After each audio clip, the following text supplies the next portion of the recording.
وَمِنَ الْأَنْعَامِ حَمُولَةً وَفَرْشًا، اور مویشیوں میں سے کچھ بوجھ اٹھانے والے اور کچھ زمین پر بچھے ہوئے ہیں۔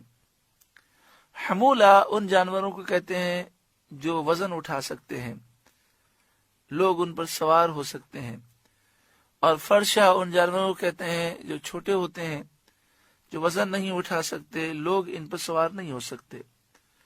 چوپائے دو قسم کے ہوتے ہیں، کچھ بڑے جو لادنے کے کام میں آتے ہیں، کچھ چھوٹے جیسے بکری وغیرہ جو اس طرح وزن لادنے کے قابل نہیں۔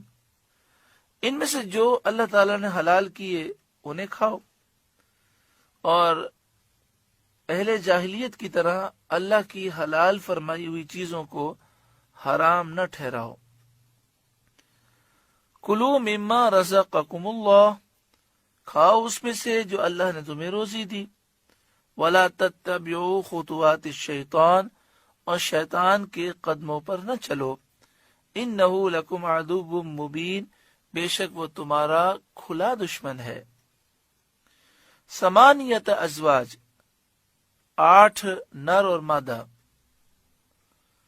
8 جانور ہیں جن میں سے 4 نر ہیں 4 مادہ ہیں۔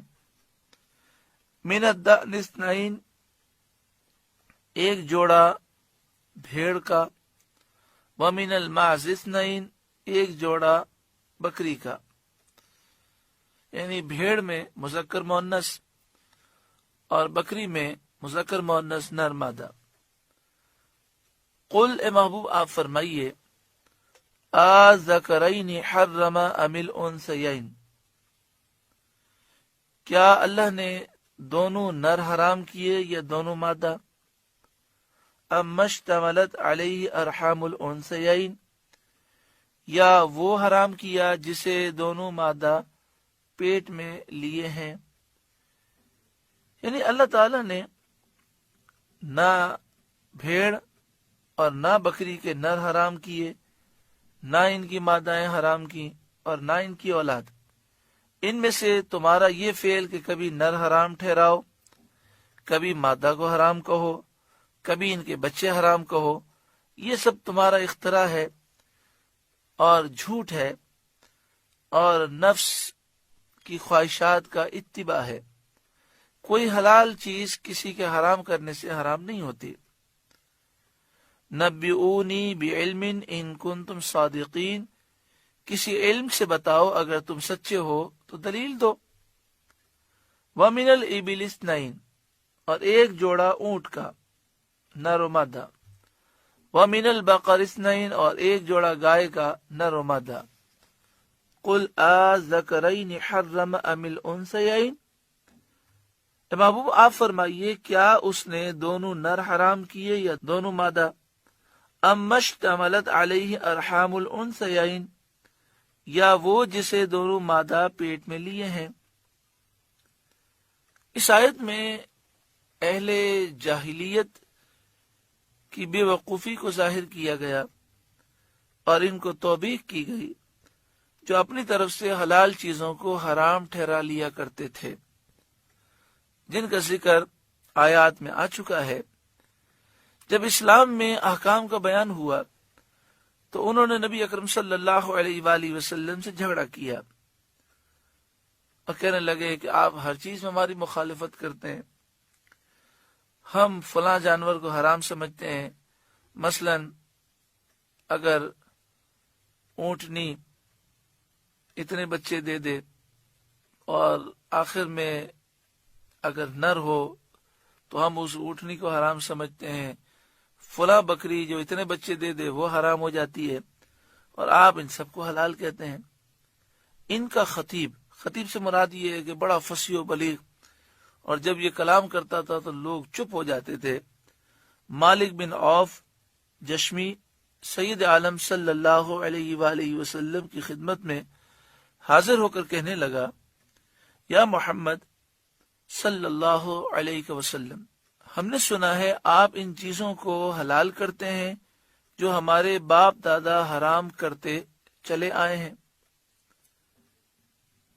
حضور صلی اللہ علیہ وآلہ وسلم نے فرمایا، تم نے بغیر کسی اصل کے چند قسمیں چوپائیوں کی حرام کر لیں، اور اللہ تعالیٰ نے 8 نر و مادہ اپنے بندوں کے کھانے اور ان کے نفع اٹھانے کے لیے پیدا کیے، تم نے کہاں سے انہیں حرام کیا؟ ان میں حرمت نر کی طرف سے آئی یا مادہ کی طرف سے؟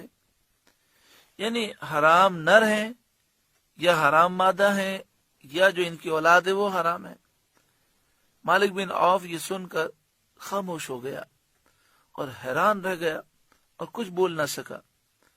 نبی کریم صلی اللہ علیہ وآلہ وسلم نے فرمایا، بولتا کیوں نہیں؟ تو کہنے لگا، آپ فرمائیے، میں سنوں گا۔ سبحان اللہ، سید عالم صلی اللہ علیہ وآلہ وسلم کے کلام کی قوت اور زور نے اہل جاہلیت کے خطیب کو خاموش اور حیران کر دیا۔ خطیب اس زمانے میں اسے کہا جاتا تھا کہ جو فی البدی اشعار کہے، فصیح و بلیغ ہو، جس کے سامنے کوئی بول نہ سکے۔ تو وہ حیران ہو گیا، اور وہ بول ہی کیا سکتا تھا؟ اگر کہتا کہ نر کی طرف سے حرمت آئی تو لازم ہوتا کہ تمام نر حرام ہو، لیکن کافر تو کسی کو حرام کہتے، کسی کو حلال کہتے، سارے اونٹوں کو تو حرام نہیں کہتے۔ اگر کہتا حرمت مادہ کی طرف سے ہے تو ضروری ہوتا کہ ہر ایک مادہ حرام ہو، حالانکہ یہ ہر مادہ کو حرام نہیں کہتے۔ اور اگر کہتا جو پیٹ میں ہے وہ حرام ہے تو پھر سبھی حرام ہو جاتے، کیونکہ جو پیٹ میں رہتا ہے وہ نر ہوتا ہے یا مادہ ہوتا ہے۔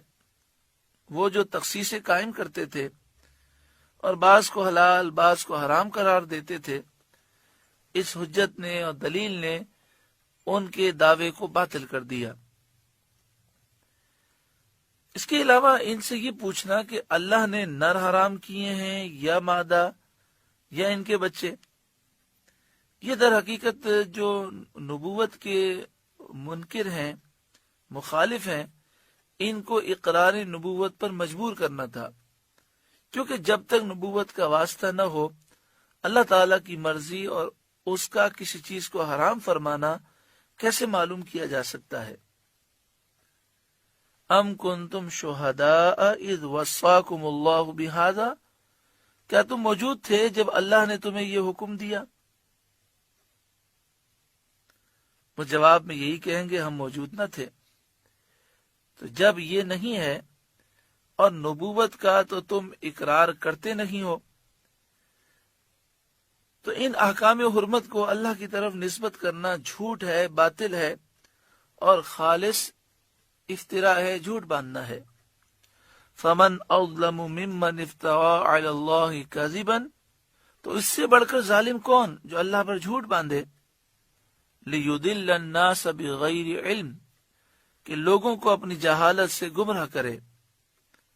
ان اللہ لا يهدي القوم الظالمین، بے شک اللہ ظالموں کو ہدایت نہیں دیتا، راہ نہیں دکھاتا۔